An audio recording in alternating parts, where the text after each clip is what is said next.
Hey everyone, Sensei Nathan here. Hope you're all having a great day.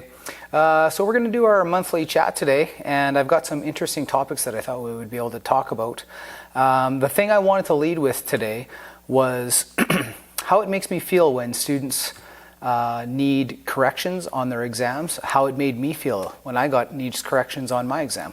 So something that I always want to look at when I'm grading exams is I look for general knowledge, application, control of the bow, all that kind of stuff. And if there's something missing in a student's exam, sometimes it's difficult to give that needs corrections. Now, when it's needed, I'm going to put that, but it's just something that I don't take very lightly. I do understand that feeling that you get when something comes back and needs corrections, but something that I always remind myself is that when we're looking for this sort of thing on the exam grading is that we want to be the best possible versions of ourselves. So we're not doing ourselves any favors if we put in an exam that we maybe forgot to put a technique or filmed some of it incorrectly, or missed a couple spots on the kata. So we always want to make sure that we have that really high level of skill shown, and that's really something that we're striving for. When a student does get something back that needs corrections, usually it's just a tweak here or tweak there. We really are striving for perfection though, and that's it's coming from a place of care, growth, and progression. I'm looking for everyone to be their best possible versions of themselves. So when I do send them back with needs corrections, that's something to keep in mind. The next thing that I wanted to talk about was how it made me feel when I had my needs corrections. So I think I was going for my green chevron, and I've always been what you'd call or considered myself like what you would call an A student. So I had never needed to redo exams. I always graded very well. I always performed very well when I was going through the ranks in Taekwondo. Global martial arts was my first time doing anything through distance. And Sensei Hodge, I think it was for my green chevron. And I recall this fairly well. I had been doing a low block slightly incorrectly.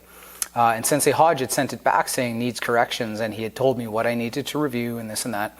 I was very, very discouraged when I got that. I had never had anything like that before. It was very difficult for me. So one of the things that I had reminded myself is part of being a martial artist is perseverance. It's one of the tenets of Taekwondo, which is one of my core martial art that I've been training in for 20 plus years. So I went back and I did the corrections. It was almost like a learning tool though, because I really had to make sure that when I was watching the film, studying the classes, that I'd go back and watch them repeatedly, okay? So when I train, if you only watch a video once, you may miss something that was discussed. So it's always good to go back and watch those videos multiple times. So it's just all part of our martial arts journey, and getting back needs corrections. It can be discouraging, but I really want everyone to consider that it's part of growth. So we often learn more when we have opportunities, as opposed to if we were to pass everything with flying colors. Moving on, new chevrons of the month. So congratulations to Nate Johnson, Jamie Hibbert, Sarah Hill, Vivian Lamb, Yu Luke, Kyle Nelson, Bob Hunt, and Tiffany Dildy. So congratulations guys, you all did really well on your exams. I was pleased to see all of them, and I'm seeing some nice progression, and everyone's training hard and really well. It's awesome. Good job on that.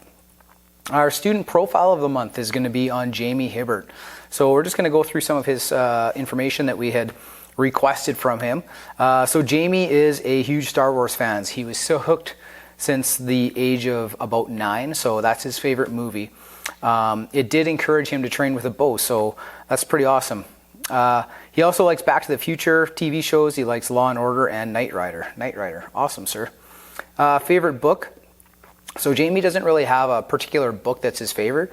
He's very much a visual learner, that's cool. So if you could time travel, when would you go? Jamie picked early 1800s Australia. Now I believe Jamie's from Australia, so that totally makes sense. He'd also like to go back to early biblical times. and visit places that, like right now, they're maybe covered under a whole pile of dust. So he'd like to go back and see those. Favorite holiday? He likes prolonged times off from work. So no particular holiday, but Jamie works lots of shift work, long stretches. So for him, it's like an opportunity to just kind of relax and just really enjoy his time. And why Jamie loves Bojitsu training. So he says that it makes him feel like a Jedi. Well, of course, we all feel like Jedi when we're training. That's a great answer. His other reasons were it increases his fitness level. He wanted to twirl sticks since he was at a very young age. So thank you very much, Jamie, for sharing that with us. I love reading this stuff. Our music picks of the month are from Vivian. So she's got Aston Wild she likes listening to, and Imagine Dragons, Machine. Excuse me, guys, I'm just getting over a cold. So we're going to finish out our monthly chat with our topic of discussion for the month, okay? So, for you guys, I have a self-defense scenario for you. So I'm going to read it, and then I'd like your feedback on it. So there's lots of possibilities with this one.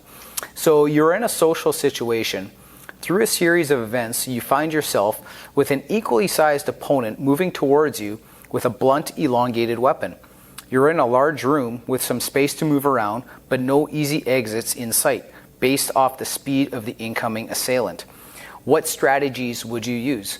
So something to keep in mind in this is Sensei Hodge has some real bow self-defense, and we also want to consider awareness of our surroundings, lighting, all that kind of stuff. So I'm really looking forward to everybody's feedback on this one.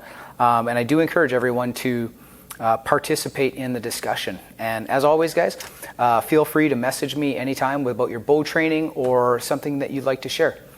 And that's all I have for this monthly chat. Take care, guys.